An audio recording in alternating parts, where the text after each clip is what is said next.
Okay. I will do a countdown here. Everybody ready? Yep. Ready. 5, 4. Good evening, everybody. Welcome to F1 Chase for the Title. I'm your host, JB. We're back as usual, talking about Formula One, our favorite topic. I had a race earlier today in Turkey. It was very interesting. Lots of exciting things to get to. So without further ado, let me introduce my colleagues. Chase, say hello. Hello. Dr. Bill. Hello, everybody. Steve Marino. Hello. Wearing that Ferrari hat. Is there a reason for that, Steve? Huh? There is. Could it be we have some good news for Ferrari for a change, perhaps? Spoiler alert. Yeah. Spoiler alert. Good day. Interesting day for Ferrari, but Yes, very ups interesting. and downs. Did they finish number one? Did they win a race? No, not Nothing. this year, huh? Don't get crazy. Yeah. They had the most points, I think, at any team. Yes, I believe you're correct. That's right, because they finished, well, we'll spoil it. They finished third and fourth, right? Mm-hmm. So very interesting. So let's talk about the Grand Prix of Turkey on a track that was built in 2005. And there was some concern about the track in terms of its adhesion quality, because I saw some footage on, I think it was Saturday night and Friday night when they were actually taking streetcars. I think, Dr. Bill, didn't you send us that footage? Yeah. Yep. The What streetcars. were they doing, Dr. Bill? Tell us what they were doing. Between the streetcars and the local dogs, they were out running on the tracks to try to get some rubber down onto the track, because it was newly resurfaced about 10 days ago. Apparently, the track is owned by a rental car company where they take people out to drive around and, I guess, learn how to drive. Maybe they teach them how to drive too. But between the new track, the new surface, and the rain, it was very difficult. So what they were doing was they had like a Zamboni type thing out there trying to dry the track, but then also had local people. Now they were just driving like at regular speeds. It was like a Megane. I think it was a Renault Megane, which was like the most popular car in Turkey, was out there just kind of cruising around. I don't think it was doing much, but at least they were trying to do something. This has like a comedy sketch written all over it, Yeah. Guys, you sure you want to return your car now? Or why? Well, would you like to take a couple of laps around the track before you turn it in? Why? Well, if you could do us a favor, skid around a little bit, lay some rubber down before you bring the car in. That'd be great. We got these things. Maybe you heard of them. Formula One cars are coming in on Sunday.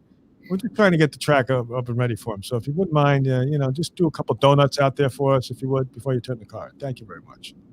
Yeah. Hysterical. I mean, it's absolutely hysterical. And then on top of it, we had a deluge of rain that was just, if you watch practice, it was unbelievable. These cars are sliding all. I'm thinking, how the hell are they letting these cars out there? Because nobody could stay on the road, wets or no, right, Steve? Yeah. No, it was crazy. Nobody had any grip. Every corner, every turn, people were slip sliding. Some liked it, some thought it was fun, and I think and as a result too, it also mixed up the qualifying, which was a nice thing. So I think it did have its advantages, but right. The fact that it was inconsistent made it an advantage for other drivers. Well, the other thing too is I think the track layout, and I noticed this, Chase, was such that there was a lot of spin out areas that before you even got to the gravel. So I think that prevented a lot of damage to be done with these cars spinning off, because even though they could get stuck in the gravel, at least they weren't hitting barriers, because if there's some of these other tracks that wet, guys would have been smashing into barriers and damage be done to front ends and back ends, wheel alignments and such, and it'd be like crazy. Yeah. I mean, I think during the pre-race, they talked about, I think it was turns 1 and turns 14 being the main ones from the practice sessions that drivers kept running out on. But at one point I was watching them and I was saying it looked like me on the simulator. They were going so slow through some of those chicanes that I was like, I mean, literally they looked like they were going about 35 miles an hour because they were so afraid that they were going to slide off at that point. That I was like, what kind of qualifying is this? It's like a go-kart. Yeah, spun out like you too. Yeah, that's true. Spun out like me. That's true. Thanks for. Don't you have homework to do, Chase? I thought there was a homework situation going on. Not today. All right, well, let's talk about the actual race before, and let's mention qualifying, because we had an unusual person on pole, Lance Stroll, right? for his first pole in his career, right? He was, yeah. And he's actually the first Canadian since Gilles Villeneuve to be on the pole, I think, in a Formula One race. So that was very exciting for him. I'm not sure it turned out so great for him during the race, but at least for 24 hours, he was king of the hill, right? As sitting on the pole, and Verstappen, of course, was licking his chops sitting there in second place, and but then the race came, and all things sort of changed once the weather was still very rainy when they were out for the practice laps, the warm up laps, but then it looked like the weather started to break, but the course was still very, very wet. So obviously everybody's starting out on wet tires, which obviously is, as Steve points out, is a great equalizer, right? Mm-hmm. So as things started, Stroll started out there, and then we got into the race. And let's talk about your early impressions as to what you were seeing when you saw this weather. And I was kind of surprised, frankly, that they didn't delay it to let this course dry out a little bit. But I guess maybe they thought it was going to rain all day. So I don't know. What do you guys think?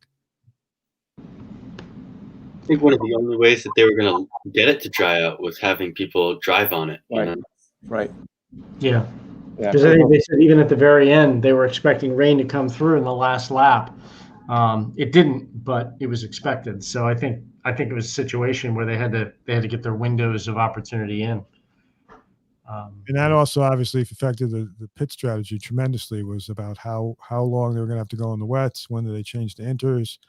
I don't even think the dries even entered into the equation here. It's just a question of how long and how many stops people are going to make, and that became a big part of this race, particularly when it came to who won the race, which obviously Lewis Hamilton won, and even though he started from sixth place. So, Chase, talk us through a little bit about what some of the consideration is of how long these tires are supposed to last and what was going on with some of the strategy, because there seemed to be a couple of them worked perfectly, and others seemed like everybody was kind of pissed off at their crews for not bringing them in sooner, not waiting to bring them in. What did you think? Yeah, tire strategy, like timing of pit stops, played so much of a role. I think role. Verstappen would put his foot down, spun out, but he would shred through his tires. And I think by the end he had the most pit stops, at 3. And then Hamilton, he finished with, and Perez, they both finished with only 1. They were able to preserve their tires and keep it going. And another thing that Williams did well was they started on inters. They were the only team to do that. And because of that, they were able to stay out while everyone was pitting for the first time. And they had a pretty good jump. Yeah, it was interesting how that decision gets made, because there's so much at risk, because that track, the conditions were so horrible that it really was it was a aggressive move to go with inters from the start. Obviously, as they got into the 25, 30 laps in, the inters were clearly the better move, but at the beginning, though, that was a high-risk proposition to do that. So I give them credit for taking that chance. Dr. Bill, what did you think? I thought it was a great race, and I'm looking at the data on it, and Leclerc was the first person to go at about lap 8 or 9 from the wets to the intermediates. And I think what happened is once everybody saw the dramatic improvement in times that he had, then within 3 laps or so, everybody changed to the intermediates. Yeah, they were using him as the canary to see what's he going to get, and it was dramatic how much faster he was on them. And then he had 4 seconds on everybody's time. He had 4 seconds on the intermediates. Right, and then everybody changed. And but it was interesting too. There was a lot of things. Like I said, I thought to myself as I'm watching this, I'm thinking, who decides about DRS? Do the teams decide? Do the marshals decide? And it seemed like the marshals were the ones who decide whether or not DRS is even going to be able to be used, because DRS was not enabled for the first 3/4 or 2/3 of the race. And then as the weather played a role and as the sun came out intermittently, then they allowed DRS to be enabled. But as it was, you want as much downforce and grip as you can get. So you are certainly not opening your back wing on with the DRS. Yeah, that's one of the things they were commenting on later in the race too. But when the racing got really sort of fun, it's because DRS was being utilized, sort of more generously. And they're like, this is what we want, because this keeps these cars able to, be faster and stay down and make more aggressive passing moves. When it's not available, it's limited areas where they feel like they can really pass. So, we saw that right up literally to the last turn of the race with with Leclerc and Vettel and Perez. So I thought that was pretty interesting what went on there. So yeah, I think that's this whole each race is just sort of a little microcosm of what the sport's all about. It seems like every race there's some other aspect of this technology or these cars or the strategy that gets tested. And we really haven't had, when you think about it this season, we really haven't had that many races that have been really dramatically affected by weather. We've had safety cars because of accidents and stuff like that, but this is the first really crappy weather event that I can remember this season, right? Full on, yeah. I think we had a couple races where rain was a threat, but it never really amounted to much. And as good as these cars are, I mean, they're basically just, they hydroplane so easily that it just seems like it's such a dangerous thing. And when the rain comes like that I know there's a lot of money involved, but, you know, particularly here where there's no fans, it's like I could have easily seen them saying, why don't we just, because they got sophisticated weather and radar. It's like, can't they sit there and go, well, you know what, if we wait an hour to start this thing, won't that be better? But I guess all the broadcast rights that screws up everybody's things, I suppose, but I don't know. But one thing I found interesting is that how they were managing the intermediates as they were on them longer and longer, in that they would not take the racing line. They would intentionally go into these wet spots. You know, you'd see it on the straights to try to cool these tires down, because they were starting to act like slicks. They were being driven on pseudo slick dry conditions. And I didn't really appreciate that previously, that in those conditions, those tires are going to start to heat up and not function well and degrade. So you'd see them coming down the main straight, the pit straight, and they're just, you know, one guy's on the racing line and another guy's 3 or 4 feet to his left or right in the wet conditions, trying to cool those tires down. So I thought that was pretty. I think the other thing that was on display, I don't know what you guys thought, I'd be curious to hear your views, is how race strategy obviously gets altered very quickly based on current race conditions and where you are position wise and that kind of thing. You throw the weather in, that seems to be a big wild card. And it was interesting to listen to some of the team radio back and forth with drivers, how when certain drivers, as Chase pointed out, I think it was when Leclerc did his thing and everybody follows, it's interesting how that filters through the like team radio. So like when one driver says, no, I don't want to do that, I want to do this, I assume everybody has all the teams have all the access to everybody's communication. So it's, you get to hear some of these younger drivers acting like they're Hamilton or Verstappen or Bottas or something, where they have a look, you know, those guys who have been with their teams longer and won more races. All of a sudden they're saying, well, why am I pitting now? Why can't I wait? Why can't I go out longer? You know, I'm like, wait a minute. You've had a cup of coffee in Formula One. You're talking to your team principals and engineers like they don't know what the hell they're doing. And then sometimes you listen to the teams go, all right, well, if that, you know, that's what you want to do. Like, now I think that maybe that's because the unknown is the weather. And so they're not necessarily 100% convinced that what they want to do is the right thing. And maybe deferring the driver judgment. But I thought that was kind of interesting that some younger guys were sort of trying to be assertive in a way that I thought was interesting relative to the fact that they're talking about something that who knows whether they're right or wrong, because the weather is a big factor. You know, as opposed to when Hamilton was basically telling his team, even though he was 40 laps into his tires, he's like, I think I can keep going, you know, and then what's the life expectation of my tires? And when Hamilton says, I think I'm good, when, you know, Toto Wolff and the gang go, all right, Lewis, whatever you think, it's like, yeah, I'm going to let him have his head. When Lance Stroll is trying to plead his case, I'm thinking, what the hell are you talking about, kid? Listen to what these guys are telling you, right? Look how well that worked out for him. I mean, that last pit stop did him in. He refreshed his intermediates, and man, he was all over the place. Couldn't keep going. Was it like a faulty pair of tires? Because I don't think that it should have messed up his pace that much, putting on a new tire. I wonder if it was his head too, that he just suddenly, because they were commenting on how calm and under control he sounded while he was in the lead for the first, however long into the race. And then once he pitted and things started to fall apart, it sounded like mentally he started to fall apart a little bit too. Yeah, I got that sense too, that they were trying to calm him down. And maybe that's why they were sort of acquiescing to what he was saying there for a while, at least for a while, because I don't think they wanted to get him more upset. But, obviously it's very stressful to be in that situation. And I think it also showed too that, to me, we're going to talk about this. I think we have to, with how great Hamilton is. I think this is another example of how the great ones are great ones, like the Schumachers, the Laudas, the Hamiltons, the guys that can adapt and seemingly are in control no matter what.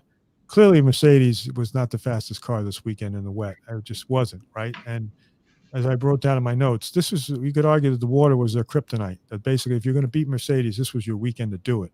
Yeah. And he did beat Mercedes because you see where Bottas did not have a good ride. He was struggling the whole time. He was just trying to stay on the track, I think. It was almost like he had a completely different car. I mean, it just wasn't even a blip on the radar. He just went from, 4th, 5th down to 18th, 19th, and he just slowly made his way up to maybe, 13th, 14th? Yeah. Back out of it again. Started at turn 1 when I think he collided with Ocon or tried to avoid him, spun out, and then that kind of was like the set for his entire race, because I remember then he was getting blue flagged so that Hamilton could pass him. Right. Oh, he's not going to like that.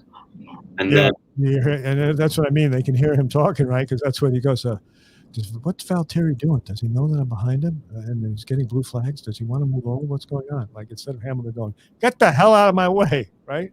Well, then they say to Bottas, like at some point, 5 laps left, and he goes, I wish it was less. I love that. I'm like, I can imagine how you feel. You're probably just done with this season at this point. No, good for him. Hey, you know what? I don't mind. These guys that have been on the podium all year, it's nice to see them suffer and have some pain. Yeah. Like all the other races for a little bit. Yep. Yeah, I never thought about that, because it's like, oh, he's hating this. Well, imagine like what it's like being on Williams or something like that, where you're looking for every race, every lap. Week in, week out. I'd be remiss if I didn't mention this because I was going to forget. I think there was it was obviously, we have to get to the elephant in the room, which is the great achievement that took place today. I think it's only fair. Ferrari? What? Ferrari? No, I think it's only fair. Vettel? If I can finish, that we acknowledge that Roman Grosjean did not get a penalty today. I think that we should acknowledge the greatness that is him, because after all, he has no ride next year. And the man that has had a consecutive streak of penalties more than any one driver in the history of the sport.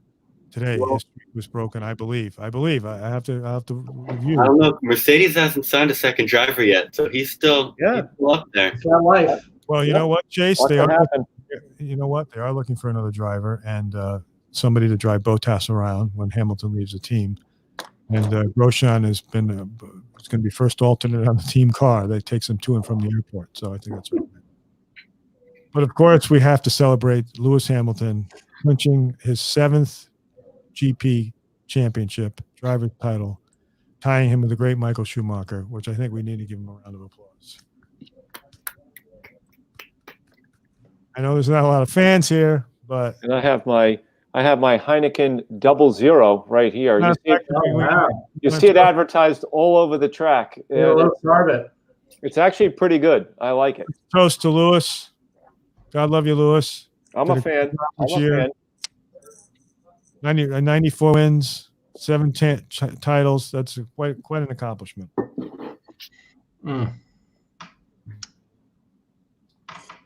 Now, those that are out there that say, "Oh, that's only because he's got the best car, the best team." Well, that's usually how it works, folks. The best driver is usually with the best team. It's hard to take a great team and a great car and then put a lousy driver in there and go, "Yeah, I'm going to win 7 titles." It doesn't happen. You need both. He earned it today. He's proven to be great. He is a great driver. He may not be the most exciting personality in the world, but he's a great driver. I think at one point he was actually a full pit stop. I think he was 30 seconds down off of the leader. It's like, how do you come back from that? You couldn't get by Vettel. Only when Vettel pitted. Right. Get by. That's right. I think getting to Ferrari, I think as we're giving and as we should give Hamilton his due, but it's not like a surprise, but still we should acknowledge the greatness that he's accomplished here. I think it's only fair, particularly on this show, as we've roughed up Sebastian Vettel, a 4-time Grand Prix title holder himself, championship holder. He had a hell of a race today, a hell of a race. And from the start. And really no incentive other than being basically a race car driver and having your own pride.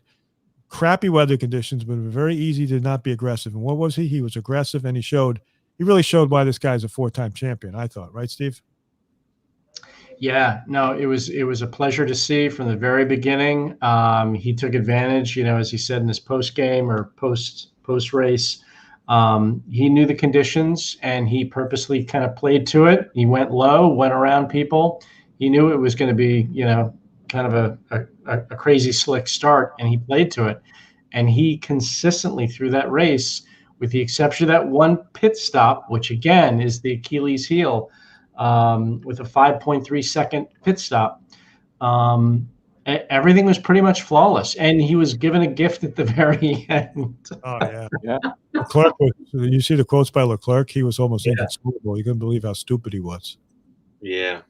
We got another race with like an inconsolable driver. We had Russell one week. Now we've got Leclerc this week. Actually, Max, after qualifying, he's like ready to, just Right. crying his eyes out. I mean, it was kind of fun. I mean, it was almost amazing that sort of unfolded the way it did for Vettel. I mean, and again, and a lot of things get said about Seb and he's self-absorbed, blah, blah, blah. Well, first of all these guys are self-absorbed. Otherwise, they wouldn't be great drivers. But to see the first guy that came over to Hamilton when he was still in his car when they just pulled in was Vettel. Vettel was waiting for him, went over, hugged him, congratulated him, told him he was a great driver. And, I mean, he was the first guy. He got to him before Bottas did or anybody else. I thought that was real class, too. Well, It the was other real class, but that was all adrenaline. That was all Vettel realizing he's on the podium and he is feeling good about life. Well, the other thing with him having to prove something or having nothing to prove, guess who wasn't here this weekend? His old friend Bonato. Oh, he's not on the pit wall. Guess what? I'm going to get on the podium. Right. Yeah, thanks a lot. So I'm here for you guys. Call me if you need me. Oh, the best result we've had all season. You weren't here. What? right. What? Mm. Why didn't you call me? I was watching. Yep. Yeah, that's true. This is why you're supposed to be on site when you're the team principal. Wolf owns 7 titles now, right? I also was wondering, with these kind of conditions, driving the experienced driver, like you had Kimi was doing well, Vettel's doing well. How well can you simulate these conditions with a simulator versus being actually in a car? A lot of the younger guys have spent a lot of time in simulators where you can learn the track, but just being able to feel your way around the track in these kind of conditions, it seems like the guys who've been driving along it had a lot better time. Yeah, I agree. Yeah, it's like if you haven't driven in snow, it's hard to simulate snow, right? Right.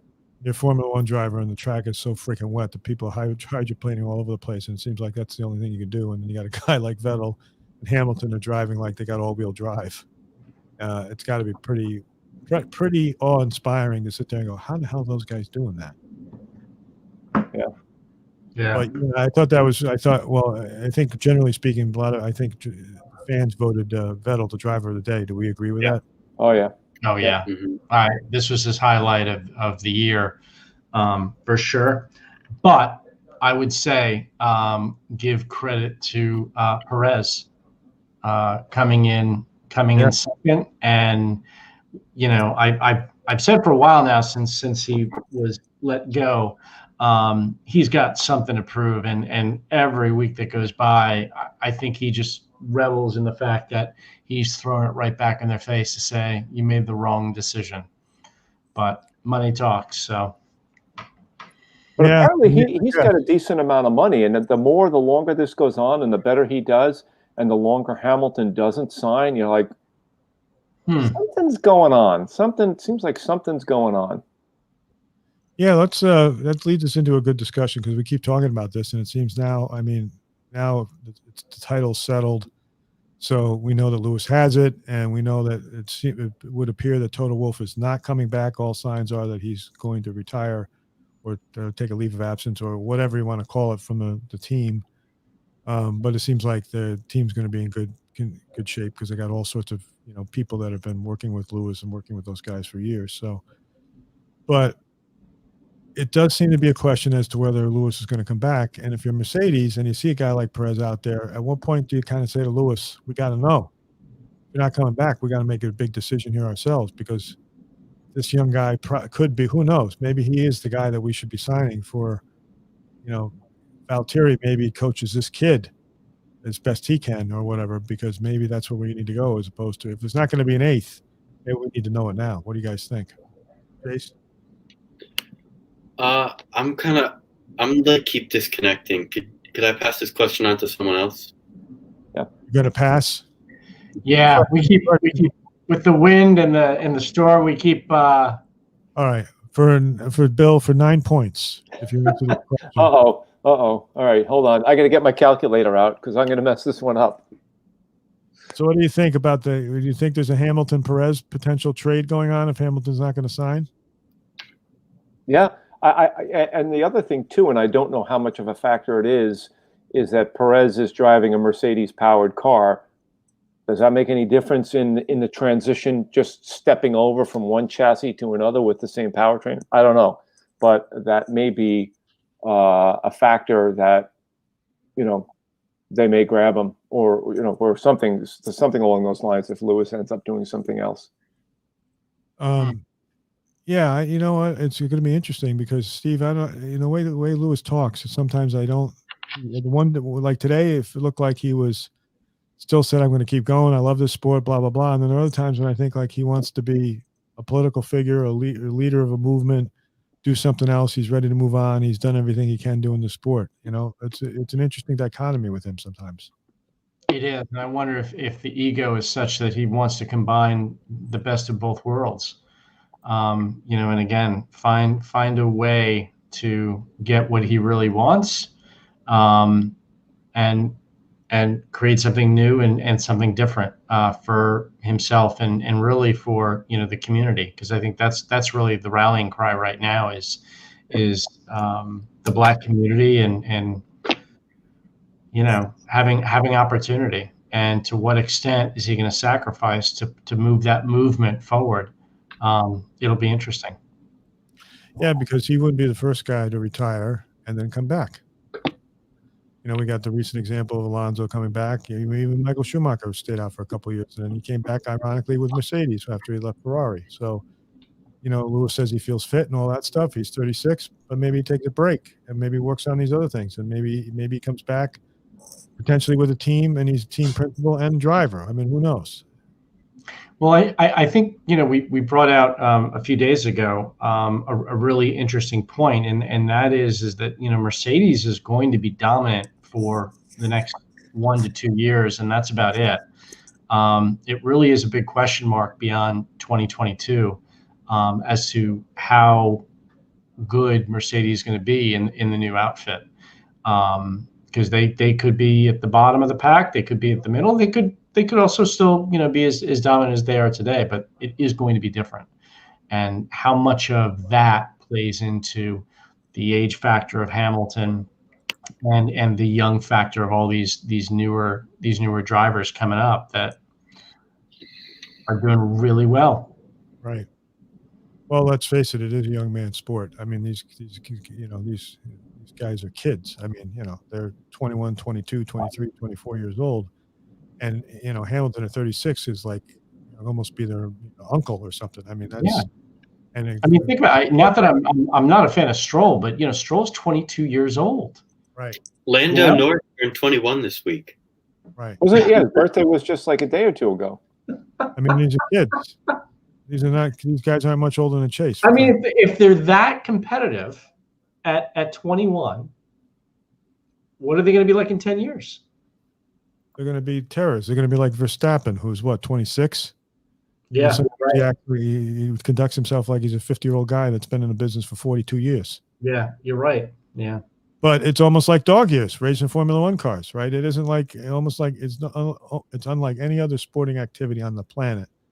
And I think it has to age you. I mean, to be in those cars and do what those guys do, it is a young man's game. It really is. And so even unlike other sports that are also use up the body quickly, I mean, the reality is that the hand-eye coordination, there's just certain things that you can't, I don't care how hard you train, right, Dr. Bill? You just age catches up with you. And that doesn't mean that guys like Lewis can't race in endurance racing and Le Mans or do IndyCar or do other forms of racing if they want, because it's maybe less demanding.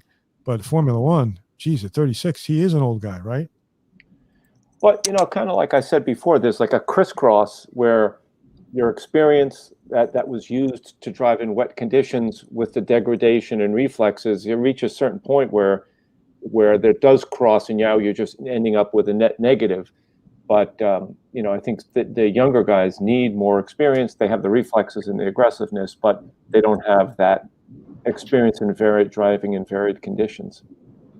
Right, and there's also a marginal utility calculation of if Hamilton's has been at his peak and it's now going to start to go this way. So it's like in baseball when these teams sign free agents that have had great run of 6 or 7 years, and they want another 6 or 7 year long-term contract, and the team signs them, and there's only 3 years that they're any good. The last 4 years of the contract is like a waste because they're 37, 38, 39 years old. They're not nearly as good, but so you paid for the front-loaded part of the contract. Now, when these teams are looking at 21, 22-year-olds that they're plucking off the tree, and they know, it's going to take a while for them to get up to speed, literally and figuratively, but they're cheap. That contract, basically, compared to a Hamilton, is like nothing, or a Vettel is nothing. And they could get 2 or 3 of these guys for the price of one of those guys. So what's the price of victory? How many wins, what's the marginal win record for a Vettel and a Hamilton versus potentially one of Verstappen or, Norris or Stroll or Perez that look like they're real talents? I don't know. And is Mercedes going to manage this operation like the New England Patriots do, like Belichick does? I mean, he cuts bait at a certain point. You could be fantastic, but if you're at a certain age, they'll let you go. Now, I guess the one question we should have, since we're talking about Hamilton, and it's fair to look at him now in more of a historical perspective, is he the GOAT? Is he the greatest of all time? Everybody wants to do these questions. You have to, because anytime anybody achieves something that's equal to or better than anybody has done, does this make him the greatest of all time? Steve, what do you think? I think it's too soon to tell. I mean, clearly he's got the record. I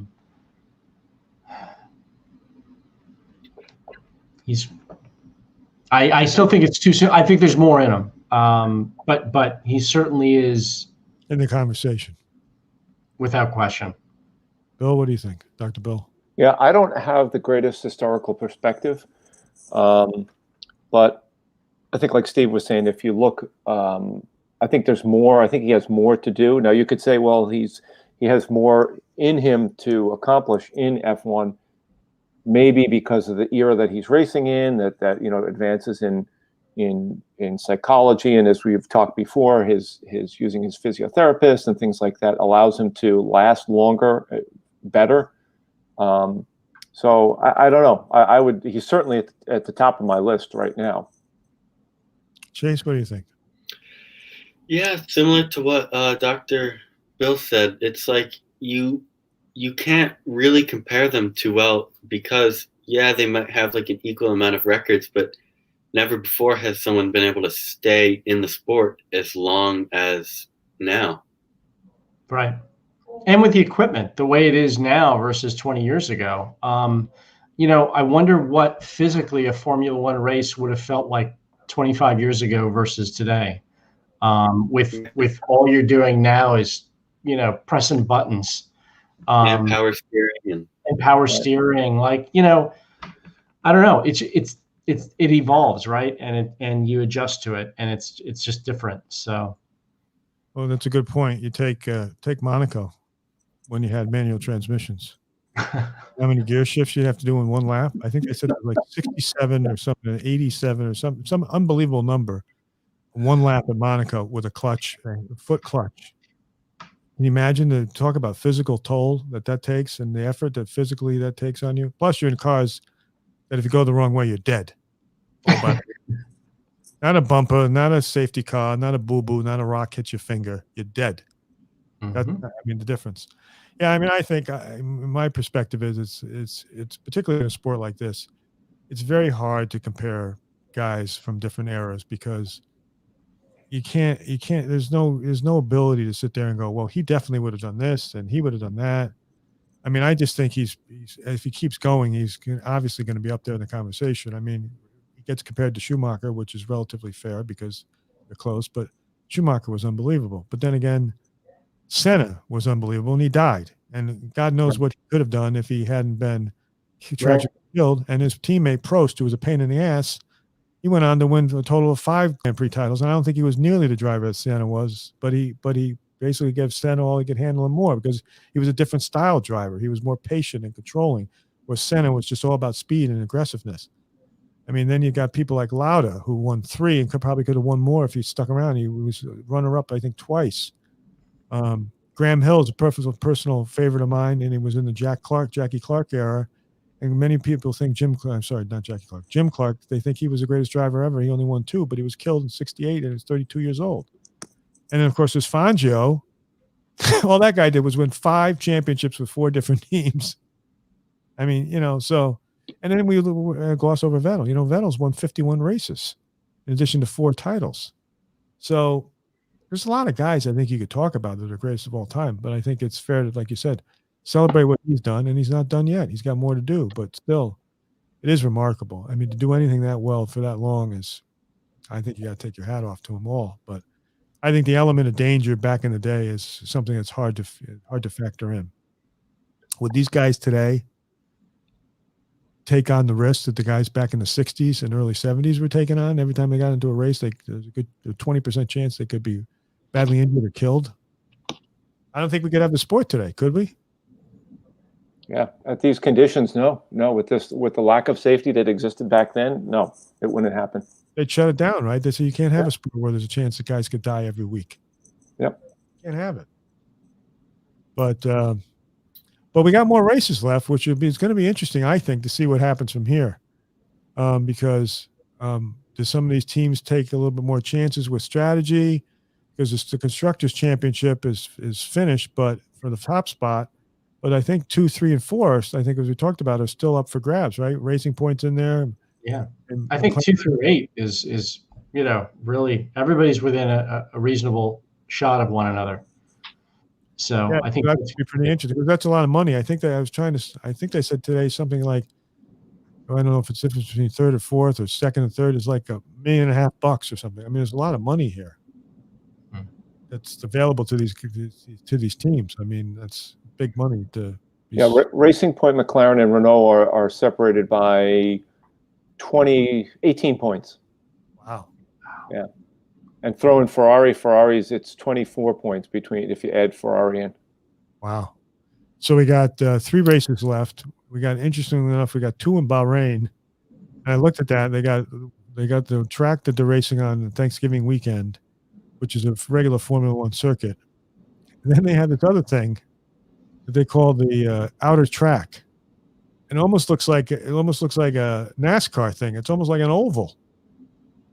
I'm like, I wonder what that looks like in terms of a performance, because the regular circuit that they built was the Formula One is lots of turns, a lot of chicanes. The other one literally looks like it's just like you're going out around an airport. You know what I mean?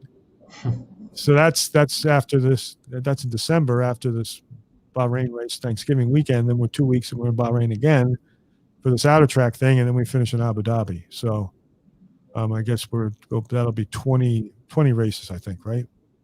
I think, because I think this was this race 17 or 18? I forget now. But next year we got 23. So we got more races left. It'll be interesting to see if Lewis keeps pushing. Does he want to, play out the string and win them all? Does he take a break and let somebody win?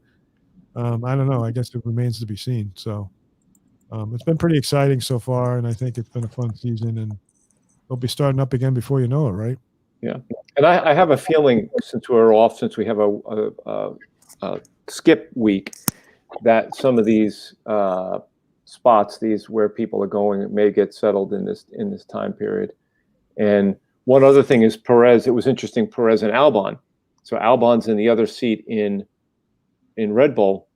Could Perez be going to Red Bull? Because Albon looked good for a while, but then he faded back. So. Yeah. And does somebody? I mean, that second seat at Red Bull just has a reputation of destroying people. Albon's so up and down. He, 1 week he'll flop, but then like this week, he did really well. Had some tricky pit strategy, but overall he was well, and he let Vettel, whether he let Verstappen go by him or not, but he ran a good race. Yeah. I know Chase was rooting for him for a good part of the race. It was funny too. When I was listening at one point, I think we were talking earlier about Stroll and how he was sort of kind of losing it a little bit on the radio. I'm sitting there wondering, like, if you're one of those engineers and you guys haven't listened to that crap, you're like, if your father didn't own this freaking team, you know what I'm saying?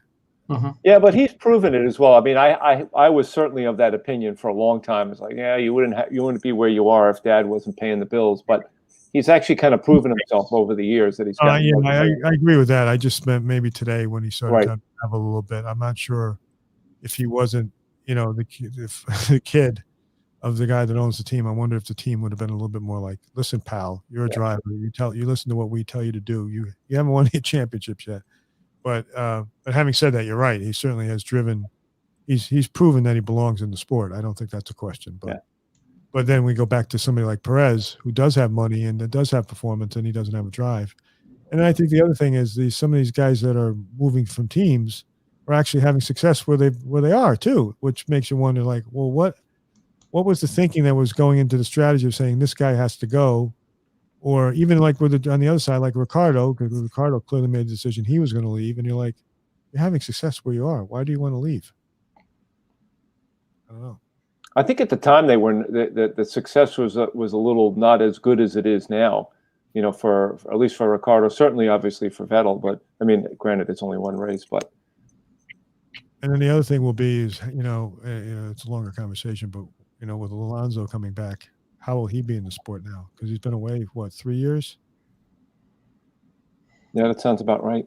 Yeah. And lots changed since he's been gone. I know it seems like a long time and a short time. So it'll be interesting to see how he physically handles this, you know, because Raikkonen, I think, is a marvel at 48 years old, or he's not 48, but he's an old guy. What is he, 41? And he's still week after week, he's in there. Yeah. So, all right. Well, listen, this was a good show. Lots to talk about. Very exciting times in Formula One, I think, with seeing one of the great, like we said, no matter how you rank him, he's obviously going to be up there, one of the greats of all time. And it was kind of nice to see him emotional a little bit, because sometimes he's a little bit robotic after these races, but today he seemed to be genuinely touched by what he's accomplished in the team and stuff. And maybe part of it is that he knows the chapter's coming to an end. Only he really knows that. So I guess we'll have to stay tuned and see. And like you guys said, there's 2 weeks. A lot can happen in Formula One in 2 weeks. Maybe some decisions will be made about places and people and things. So I guess we'll just have to keep tuned in and see what goes on. So listen, as we like to say, we always like to wish you all the best and plenty of time in the DRS zone. And of course, we got Thanksgiving coming up, and depending where you are, there may be limits on what you can do with family and friends, but face to face. But make sure you reach out to the people you love, and one way or another, and wish them happy Thanksgiving, because we shouldn't lose sight of that. It's very, very important that we gather however we can do it in this COVID days. So stay well, stay healthy, and we'll see you soon. Take care. Yep. Bye-bye. Bye-bye.